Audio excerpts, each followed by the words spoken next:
오늘 우리에게 주시는 하나님 말씀은 신약성경 갈라디아서 3장 1절과 2절입니다.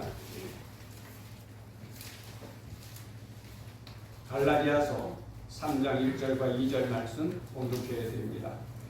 어리석도다 갈라디아 사람들아, 예수 그리스도께서 십자가에 못 박히신 것이 너희 눈앞에 밝히 보이거늘 누가 너희를 꾀더냐? 내가 너희에게 다만 이것을 알려 하노니 너희가 성령을 받은 것이 율법의 행위로냐 혹은 듣고 믿음으로냐. 아멘. 찬양대 찬양으로 하나님께 영광을 돌립니다.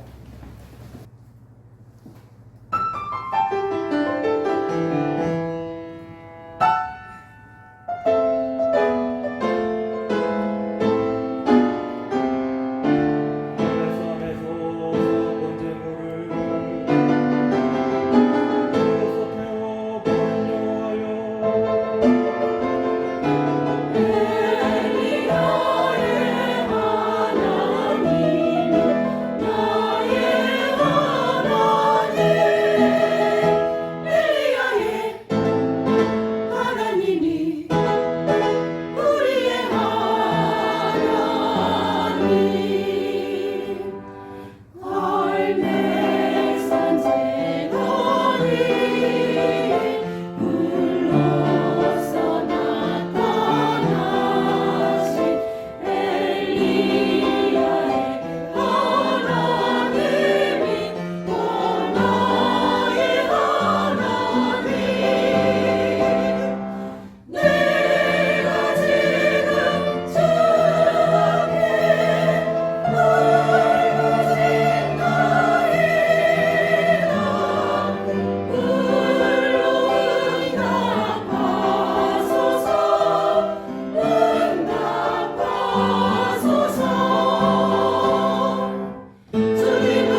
하나님이시고 불러서 응답하시는 하나님은 영원히 살아계시는 변함없는 하나님으로 오늘도 우리의 예배와 기도에 응답하여 주실 것을 믿습니다. 아멘. 탈무드에 네 남편을 왕처럼 대우하면 너는 왕후가 될 것이다. 네 남편을 모순처럼 대하면 너는 하녀가 될 것이다. 그래요. 여러분은 남편을 또는 아내를 어떻게 대우하고 살아가십니까? 어떤 부인이 남편을 늘 모순처럼 대하고 모순처럼 취급하는 아내가 있었어요. 그러던 부인이 어느 날 갑자기 책을 읽기 시작하면서 완전히 확 바뀌어진 거예요.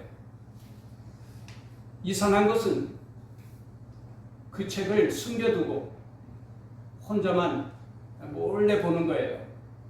그러면서 어떤 때는 남편을 어루만져 주기도 하고 또 마사지 해주기도 하고 또 어떤 때는 남편의 머리도 감겨주고 발도 씻겨주고 심지어 어떤 때는 남편에게 밥도 먹여주는 거예요. 남편은 그 책이 어떤 책인지 궁금하지만 어떻든 아내가 그 책을 읽고 완전히 확 변화되었으니까 참 좋은 책이다. 그 책이 고맙기까지 하였죠. 그러던 어느 날 아내가 외출을 하였는데 남편이 우연히 그 책을 발견하게 되었습니다. 그리고 그 책의 제목을 보면서 남편이 까무러치고 말았어요. 그 책의 제목은 개 키우는 법이었습니다. 남편을 개만큼만 취급해도 남편들이 얼마나 황홀해하는지. 사람이 개만큼 대우도 받지 못하여서 외롭고 슬퍼하고 괴로워하기가 쉽죠. 개만큼만 대접받아도 황홀해할 사람들이 참으로 많을 텐데 말입니다. 대부분의 사람들이 행복은 소유에 있는 것이 아니고 존재에 있다는 것을 잘 압니다. 왜냐하면 소유는 바닷물과 같아서 바닷물은 마시면 마실수록 더 갈증을 느끼게 되고 괴로워하게 되지 않습니까? 소유도 그렇다는 것을 잘 알아요. 소유하면 할수록 더 많은 것을 소유하고 싶어지게 되고 그러면서 더 큰 고통과 괴로움을 당하게 되는 것이죠. 그런데도 사람들은 소유에서 행복을 찾으려고 해요. 내가 더 많은 월급을 받으면 연봉이 더 높아지면 행복할 수 있을 것이라고 생각하고요.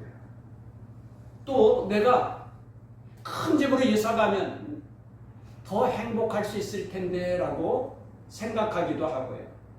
또는 내가 더 값비싼 고급 승용차를 타고 다니면 더 행복할 수 있을 것이라고 생각을 하죠.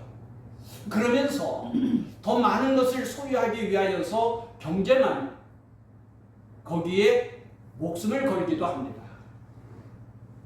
그것 때문에 슬퍼하고 낙심하고 괴로워하기도 하는 것이죠. 사실 저는 존재에서 행복을 찾는 사람을 거의 보지 못했어요. 심지어는 목사님들도 소유에서 행복을 찾는 것 같더라고요.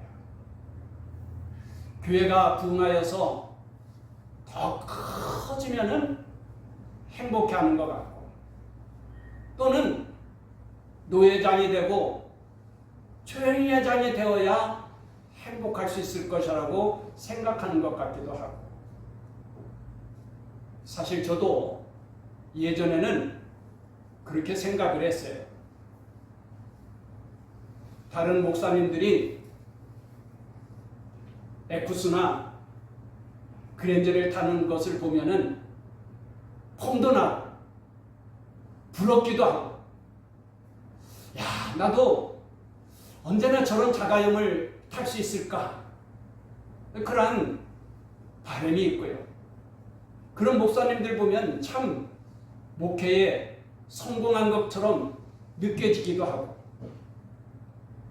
모닝을 타고 다니는 나는 왠지 열등감을 느끼게 되고 뭔가 낙오된 것 같이 느껴지게 되고, 그래서 괴로워하고 그랬었죠. 그런데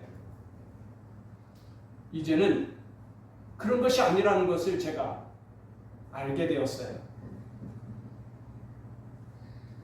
지금은 교회가 이렇게 작은 거에 대하여서 오히려 감사하게 생각하고 다행스럽게 느껴질 때가 참 많더라고요. 왜냐하면 교회가 작으니까 한 영혼 한 영혼이 얼마나 소중하다는 것을 알게 되고요. 그리고 한 사람 한 사람에 대하여서 정말 사랑하게 되고, 그리고 오늘처럼 이렇게 여러분들이 이 날을 기억하여서 함께 예배드리는 것만 생각해도 너무너무 감사하게 되죠. 사실 이보다 교회가 사이즈가 더 커지면 제가 지금처럼 목사다울 수가 없겠구나. 물론 지금도 참 부족하지만 그래도 지금은 영혼의 소중함을 알게 되고 교인들을 진심으로 사랑할 줄 알게 되고, 때로는 교회가 작은 것에 대하여서 다행스럽게 느껴질 때가 참 많은 것 같아요. 물론 전도는 주님의 지상 명령이기 때문에 우리 좋은 교회도 전도에 대하여 최선을 다하죠. 아주 뜨거운 여름철이라든지 또는 너무 추운 겨울철을 제외하고는 1년에 2차례씩 꼭 총력 전도를 하곤 합니다. 그러나 그렇게 총력 전도를 하여서 만나는 그 전도 대상자들이 꼭 우리 좋은 교회에 와야 된다고 생각하지는 않습니다. 우리 교회에 꼭 필요한 일꾼이라면 성령님께서 우리 좋은 교회로 인도해 주시겠지만, 다른 교회에 필요한 일꾼이라면 다른 교회로 보내주실 터이니까요. 정말 제 마음속에 간절한 소망이 있다면 새벽마다 이름을 부르며 기도하는 그 사랑하는 사람이 함께 가족들과 예배드릴 수 있다면 그것이 얼마나 기쁘고 그것이 얼마나 행복할까, 그런 생각을 할 때가 참 많이 있어요. 제가 새벽마다 우리 교인들과 가족들의 이름을 부르면서 기도할 수 있다는 것은 저에게 있어서 큰 보람을 느끼게 합니다. 왜냐하면 하나님께서 우리의 이름을 알고 우리에게 은혜와 복을 내려주신다는 것을 믿으니까요. 아멘. 출애굽기 33장 12절에 나는 이름으로도 너를 알고 너도 내 앞에서 은총을 입었느니라 말씀하셨어요. 아멘. 여러분, 하나님께서 모세의 이름을 알고 떨기나무 아래에 있는 모세를 부르시는 장면을 생각해 보세요. 모세야, 모세. 그때 모세가 얼마나 놀라워하고 감격했을까요? 하나님께서 내 이름을 알고 내 이름을 불러주신다? 굉장한 일이죠. 그런데 선한 목자이신 주님도 요한복음 10장 3절에 그가 자기 양의 이름을 각각 불러 인도하여 내느니라 그랬어요. 선한 목자이신 주님은 우리 각자의 이름을 불러서 인도해 주신다는 거예요. 이것이 놀랍지 않습니까? 주님께서 내 이름을 알고 나를 불러 인도하여 주신다? 이건 정말 감격이죠.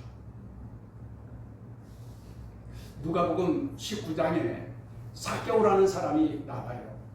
삭개오가 예수님에 대한 소문을 듣고는 예수님을 만나보고 싶어 해요. 그런데 삭개오는 키가 작고 예수님은 항상 큰 무리들로 둘러싸여 다니셔요. 그러니 삭개오가 예수님을 보고 싶지만 볼 수가 없는 거예요. 그래서 이 삭개오가 예수님이 지나가시는 길목으로 달려가서 거기에 돌무화과 나무가 있는데 그 위에 올라가서 예수님이 지나가시기를 기다립니다. 와, 예수님께서 정말 삭개오 앞으로 다가오시는 거예요. 그러더니 나무 위에 있는 삭개오를 보면서 부르십니다.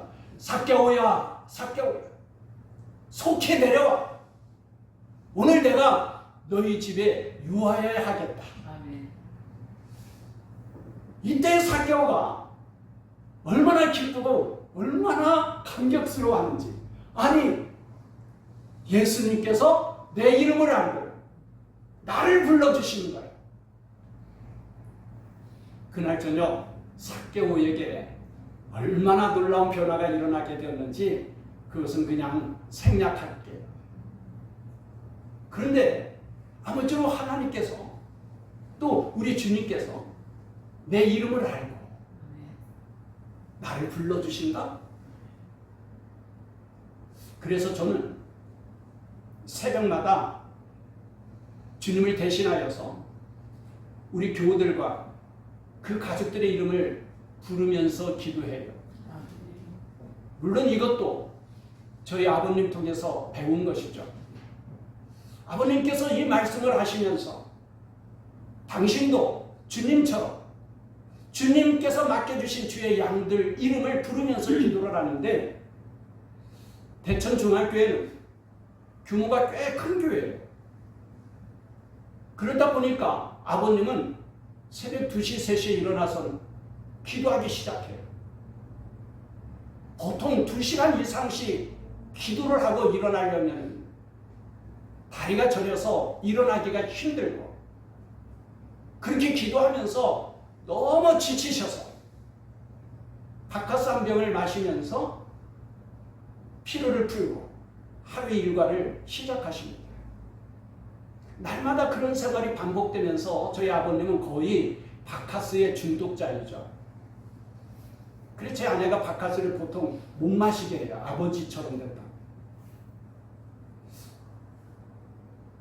그런데 저는 솔직히 아버님처럼 그렇게 할 자신이 없어요. 이것을 주님께서 잘 아시고 저에게 적당한, 저에게 잘 맞는 이러한 규모의 교회를 맡겨주신 것이 참 감사하고 참 다행스럽다. 이것도 벅차게 느껴질 때가 참 많아요. 왜냐하면 생각나는 예전의 교인들의 이름을 부르면서 기도하기도 하고, 또 장기 결석자들의 이름을 부르면서 기도하기도 하는데, 이것이 게으른 저로서는 참 벅차게 느껴질 때가 많더라는 것이죠.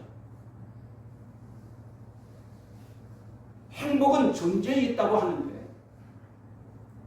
우리가 존재에서 행복을 찾는다면 우리는 가장 행복한 사람들입니다. 할렐루야. 아멘. 왜냐하면 여러분 생각해 보세요. 좀 전에 사람이 개만큼 대접을 받아도 황홀해 하는데, 우리는 이미 예수 믿고 구원받고 하나님의 자녀가 되었습니다. 아멘. 할렐루야. 아멘. 그래서 우리는 천하보다도 귀한 존재예요. 아멘. 왕같은 제사장이라고 했어요. 아멘.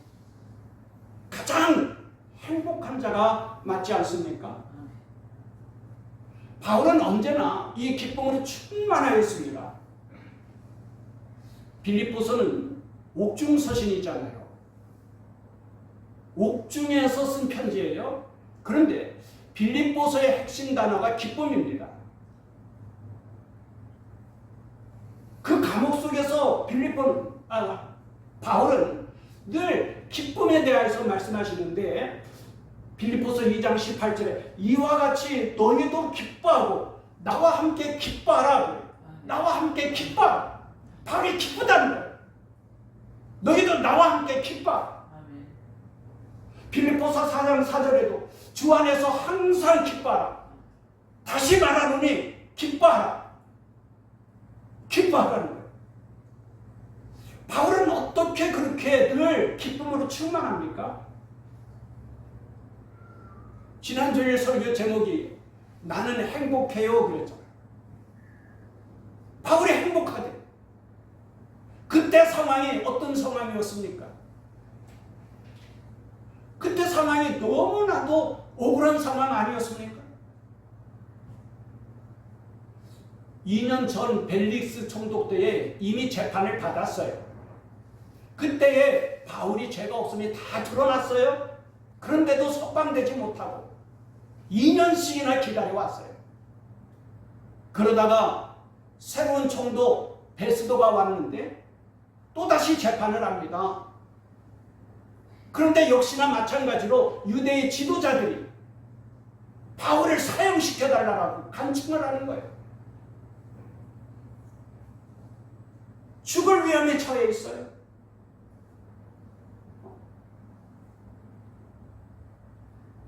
이 년 동안 감옥살이를 하는 것이 얼마나 억울하고 힘들었겠어요. 지난주에도 말씀드렸지만은 바울은 본래 건강이 나쁜 사람인데 그 나쁜 건강을 가지고 감옥 속에서 2년을 지낸다고 생각해 보세요. 얼마나 고통스럽고 괴로웠겠는가. 얼마나 헐벗었겠는가. 참으로 불쌍하고 비참한 상황이었죠. 그럼에도 불구하고 바울은 내가 가장 행복하다는 거예요. 베스도 총독보다 아그리빠 왕보다 내가 이렇게 결박당하여 있는데 이 결박당한 것 외에는 여러분도 나와 같이 행복하기를 하나님께 원합니다. 여러분, 소유가 행복의 조건이라고 한다고 하면은 이때에 누가 행복해야 돼요? 베스도 총독이나 아그리빠 왕이 가장 행복해야 되지 않겠어요? 그런데 베스도 총독이나 아그리빠 왕이 정말 행복했을까요? 천만에. 여러분 생각해 보세요. 베스도 총독은 지금 처음 부임해 와가지고는 얼마나 꿈에 부풀었겠어요. 아, 내가 이제는 유다의 총독으로서 한번 능력을 발휘해서 황제로부터 인정을 받아보자. 한번 멋지게 유다 나라를 다스려보자. 그런 꿈이 있지 않겠어요? 아, 근데 첫 단추부터 삐뚤어지죠. 바울이 죄가 없다는 것을 알면서도 바울을 석방시켜줄 수가 없는 거예요. 아, 유대의 지도자들이 사형시켜달라고 간청을 하는데 그 간청을 무시할 수가 없죠. 마치 이전에 빌라도 총독이 예수에게 죄가 없다는 것을 알았어요. 그래서 예수를 석방시켜주려고 하지만 유대의 지도자들이 예수를 못 박아라, 예수를 십자가에 못 박아라 외쳐대는데 그 목소리에 지고 말지 않았습니까? 베스도 총독도 마찬가지예요. 바울이 죄가 없으니까 소신껏 바울을 석방시켜주면 좋겠는데 아, 유대의 지도자들이 바울을 사형시키라는 거예요. 그 간청을 무시할 수가 없어요. 더욱이 바울은 로마 시민권자입니다. 당시 로마 시민권이 얼마나 굉장한 거예요. 죄를 정하지 않고는 형을 내릴 수가 없는 거예요. 석방시킬 수도 없고 사형시킬 수도 없고 이 베스도가 얼마나 괴로웠겠는가. 그래서 그런지 베스도 총독은 오래 살지 못했어요. 꿈도 한번 펼쳐보지 못하고 젊은 나이에 세상을 떠나고 맙니다. 아그리빠 왕은 어땠을까요? 그 권력과 부귀영화가 오래 갔을까요? 천만에. 얼마 못 가서 우리가 잘 아는 주 70년에 로마 티토스 장군에 의하여서 예루살렘이 멸망당합니다. 완전히 불태워지고 폐허가 되고 마는데 그 광경을 지켜봐야 했어요. 그 비극이 얼마나 컸겠습니까? 여러분, 행복은 소유에 있는 것이 아니에요. 오늘날도 마찬가지 아닙니까? 행복이 소유에 있다고 한다면 권세자들이나 재벌들이 가장 행복해야 되죠. 그런데 정말 대통령이 행복해 보여요? 부자들이 행복해 보입니까? 행복은 소유에 있는 것이 아닙니다. 그런데도 사람들은 행복 속에서 소유를 찾으면서 내가 가진 것이 부족하다고, 모자라다고, 슬퍼하고, 실망하고, 낙심하고, 더 많은 것을 소유하기 위해서 경쟁에 뛰어들고 거기에다가 목숨을 걸고 살아가고 있는 것입니다. 여러분, 행복의 주연자에 있는 것이라고 하면 바울은 재물도 없고 권력도 물론 없고 자유조차 없어요. 그러나 존재의 행복이 있다면 바울도 행복할 수 있겠죠. 바울은 실제로 소유한 사람들을 향하여 뭐라고 말합니까? 내가 이렇게 결박된 것 외에 여러분도 나처럼 행복할 수 있기를 하나님께 원하나이다. 그 기쁨과 행복이 어디에 있어요? 소유입니까? No, 아니, 존재예요. 바울은 가장 힘들고 어려운 상황 속에서도 가장 행복하다고 합니다. 오늘 우리는 어떻습니까? 오늘 우리도 바울처럼 행복합니까? 오늘 설교 제목은 은혜로 살면 행복이 넘쳐요. 아멘. 무엇으로 살면 행복이 넘쳐요? 은혜로 살면. 무엇으로 살면? 은혜로 살면. 은혜로 살면 행복이 넘쳐요. 아멘. 은혜로 살면. 우리 믿는 성도들은 가정생활이든 직장생활이든 신앙생활이든 날마다의 생활 속에서 은혜로 살아야 합니다. 아멘. 은혜로 살 때에 행복이 넘치는 거예요. 아멘. 은혜가 떨어지면 행복도 바닥나고 맙니다. 설 명절에 운전을 하고 고향에 다녀오실 분들이 많을 터인데 고향을 향하여 출발하기 전에 꼭 확인해야 될 것이 있죠. 자가용에 기름이 충분하게 있는가 확인해야죠. 만일에 확인하지 않고 고향을 간다고 기분이 좋아서 신나게 떠났는데 막 들떠가지고 떠났는데 도중에 보니까 기름 게이지가 한 칸뿐이 안 남았어요. 그런데 고속도로는 꽉 막혀가지고 꼼짝달싹을 안 해요. 마음이 얼마나 초조하겠어요?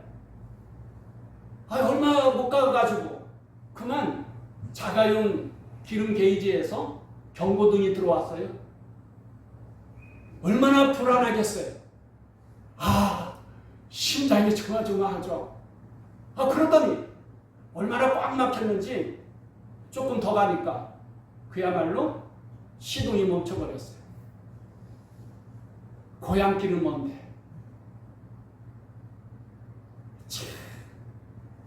이보다 황당한 일이 어디 있겠습니까? 신앙생활도 그렇지 않겠어요? 운전하기 전에 먼저 기름을 확인해야 되듯이 오늘 우리는 내가 은혜로 살을까? 은혜가 충만한가? 확인해 봐야죠. 아멘. 은혜가 떨어지면 기쁨도 떨어지고 행복도 떨어지는 것입니다. 은혜가 떨어지면 신앙생활을 제대로 할 수가 없어요. 신앙생활조차도 기쁨이 아니라 무거운 짐이 되고 맙니다.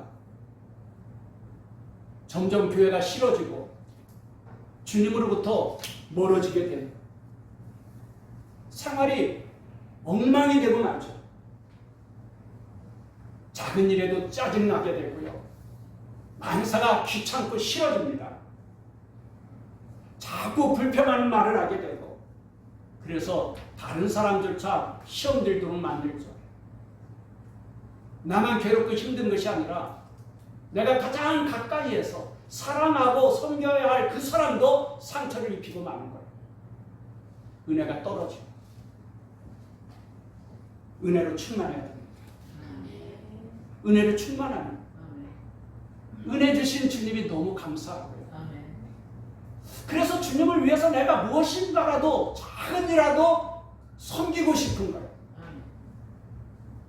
조금이라도 내가 주를 위하여서 봉사하고 싶은 거예요. 심지어 주를 위해서 내가 목숨이라도 바쳐주고 싶은 거예요. 그러면서 은혜가 충만하면 하나님께서 기뻐하시는 좋은 열매들을 맺게 되고 아버지 하나님께 영광을 돌릴 수 있게 되죠. 우리가 신앙생활을 잘하고 행복하게 살려면 은혜가 충만해야 됩니다. 교회 다니는 사람들은 누구나 다 은혜 해요. 그런데 정말 은혜가 무엇일까요? 1절 말씀을 같이 읽어보십시다. 1절 말씀 시작. 어리석도다 갈라디아 사람들아, 예수 그리스도께서 십자가에 못 박히신 것이 너희 눈앞에 밝히 보이거든 누가 너희를 깨더냐. 아멘. 거기 예수 그리스도께서 십자가에 못 박히신 것이 그래요. 예수 그리스도의 십자가, 이것이 바로 복음이고 은혜입니다. 고린도전서 1장 22절 이하에 유대인은 표적을 구하고 헬라인은 지혜를 찾으나 우리는 십자가에 못 박힌 그리스도를 전하니 십자가에 못 박힌 그리스도는 하나님의 능력이요 하나님의 지혜니라. 십자가에 못 박힌 그리스도, 십자가에 못 박힌 그리스도의 은혜로 우리가 구원받고 하나님의 자녀가 되었습니다. 내가 어떤 수고와 노력이 있어서가 아니에요. 내가 어떤 착한 일을 많이 하고 어떤 공적을 쌓아서가 아니에요. 예수 그리스도의 십자가의 은혜가 우리를 구원하셨고 하나님의 자녀가 되게 하신 것을 믿습니다. 이것이 복음의 핵심이죠. 이제 추석이 다가오고 있는데 누군가로부터 선물을 받을 것입니다. 그런데 그 선물하는 분이 얼마나 정성껏 힘을 다해서 선물을 준비했겠어요? 근데 여러분이 그 선물을 거절한다면 선물하는 분의 마음이 어떨까요? 선물하는 분은 정말 사랑하는 마음으로 최선을 다하고 정성을 다했는데 선물을 거절당했다. 물론 선물이 사기꾼이 주는 선물이라든지 아니면 나쁜 목적이 있어서 뇌물로 주는 선물이라면 당연히 거절해야죠. 요즘 영부인이 받아서는 안 될 명품 가방을 받아서 곤욕을 치르고 있는 모습을 보면서 선물 받는 게 무서워 그렇게 느껴질 수도 있을 거예요. 그러나 여러분, 하나님은 그런 나쁜 목적으로 선물하실 분입니까? 아니죠. 진심으로 우리를 사랑하고 그래서 정말 하나님이 힘을 다해서 온 힘을 다해서 준비하신 선물이죠. 그 선물을 거절하면 안 되죠. 그 선물을 감사함으로 받아야죠. 선물 감사함으로 받는 게 힘들어요? 그냥 받으면 되는데. 이것이 은혜입니다. 내가 힘들고 노력해서가 아니라 하나님의 은혜로 선물로 주시는 거예요. 그냥 받으면 돼요. 예수 그리스도의 보혈로 우리를 구원해 주셨어요. 이것을 하나님께서 구약 성경을 보면 유월절의 사건을 통해 우리에게 계시해 주셨어요. 하나님께서 애굽의 노예 생활하고 있던 이스라엘 백성들을 구원해 내실 때에 애굽에 10가지 재앙을 내리는데 마지막 재앙이 바로 유월절 아니었습니까? 하나님께서 애굽을 멸하실 때에 하나님은 이스라엘 백성들에게는 어린 양을 잡아서 그 피를 문설주와 임방에 바르도록 해요. 그리고는 하나님께서 문설주에 어린 양의 피가 있으면은 재앙이 넘어가도록 하셨어요. 하나님의 심판이 넘어가게 하셨다는 거예요. 그래서 유월절이죠. 그 어린 양, 바로 어린 양이신 예수 그리스도를 예표하는 것이죠. 예수 그리스도께서 십자가에 못 박혀 피 흘리신 그 보혈로 우리가 구원받게 되고 하나님의 자녀가 된 것을 믿습니다. 영원하신 하나님 구원의 은혜뿐만이 아니라 오늘도 우리에게 넘치는 은혜를 주시는 것을 믿습니다. 그 은혜를 누리고 살아갈 때에 우리는 아름답고 행복한 삶을 살아갈 수 있는 거예요. 그런데 많은 사람들이 자기의 힘과 노력으로 살고자 하죠. 그래서 힘들고 괴로워해요. 일이 잘 안 풀리면 답답해하고요. 어떤 조그만 일이 벌어지게 되면은 근심하고 괴로워하게 돼요. 이것은 은혜로 사는 것이 아니라 내 힘으로 사는 거예요. 내 지혜와 내 능력으로 살아가는 거. 그러면 힘들어요. 이해하기 쉽도록 오늘은 이렇게 지게를 준비했습니다.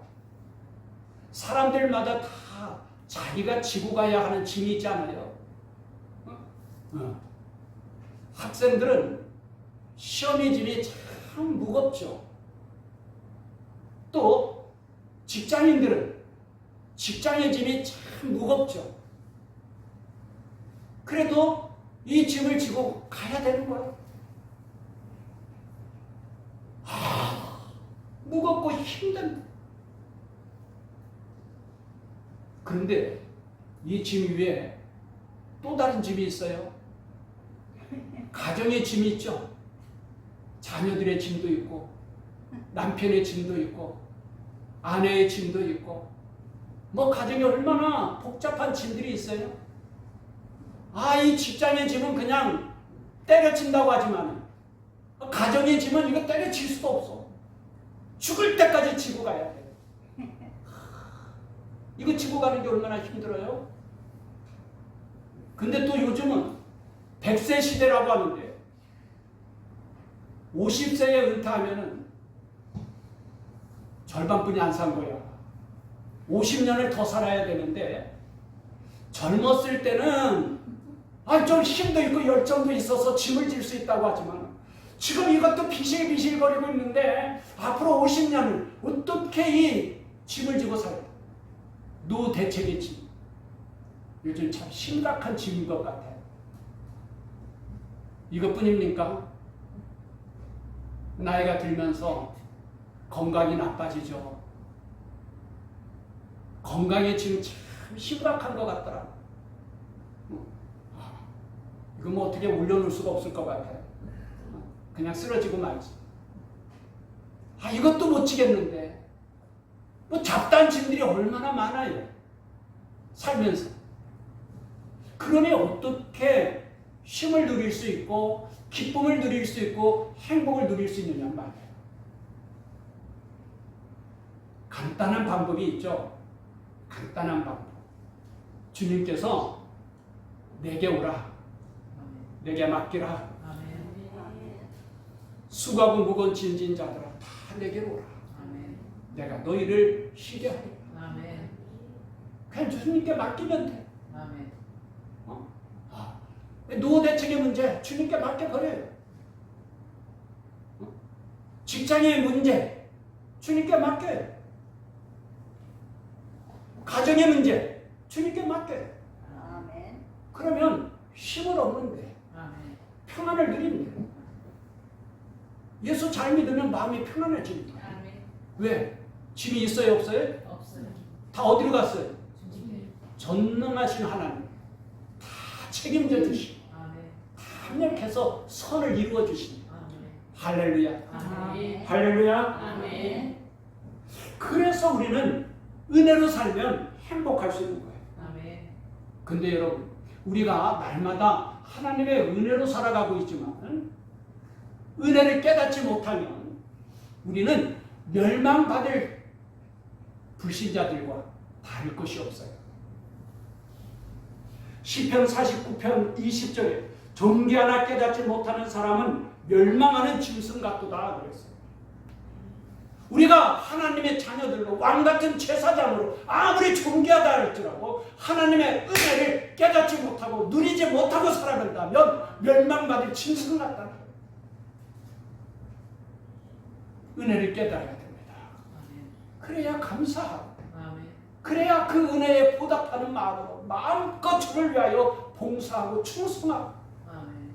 하나님이 기뻐하시는 좋은 열매들을 맺어가며 살아갈 수 있지 않겠습니까? 아멘. 지금까지 살아온 것도 주님의 크신 은혜였고 아멘. 앞으로도 평생토록 주님의 은혜를 누리면서 행복이 넘치는 삶을 살아갈 수 있기를 바랍니다. 아멘. 우리도 은혜로 살면 바울처럼 외치게 될 거예요. 아멘. 여러분도 이렇게 결박된 것 외에 다 나와 같이 행복해질 수 있기를 하나님께 기도합니다. 아멘. 내가 행복이 넘치는 삶을 살다가 천국에서 우리 주님께서 주시는 승리의 면류관을 받으시고 아멘. 주님과 함께 영원토록 영광을 누리며 영생하시길 주님의 이름으로 축원합니다. 아멘. 기도하겠습니다. 오늘 우리도 하나님의 사랑을 알고 십자가의 은혜를 깨달을 수 있게 하여 주옵소서. 그래서 내가 누구인지 알고 존재에서 행복을 찾을 수 있게 하여 주옵시고, 내가 이미 예수 믿음으로 구원받고 하나님의 자녀가 되고 왕같은 제사장이 되었으니 그 은혜에 늘 감사하고 그 은혜에 보답하는 심정으로 봉사하며 충성하며 살게 하여 주옵소서. 예수님의 이름으로 기도합니다. 아멘. 아멘. 우리 일어나서 파송의 노래 후렴 부분을 부르겠습니다.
주님께서 이제 여러분을 각각 세상으로 보내십니다. 보냄받은 가정에서 또 직장에서 그리고 지역에서 그리스도의 제자로 전도하며 선교사의 삶을 사십시오. 주님께서 여러분과 항상 함께 하십니다. 여러분은 세상의 빛이요 소음입니다. 지금은 우리를 구원하신 예수 그리스도의 은혜와 하나님 아버지의 크신 사랑과 성령님의 교통하시며 충만하시며 은혜에 늘 감사하고 감격하고 주를 위하여 공사하고 충성하고 죽도록 충성하기를 결단하고 돌아가는 주의 자녀들 가운데 영원토록 함께 하시기를 축원하옵나이다. 아멘. 아멘.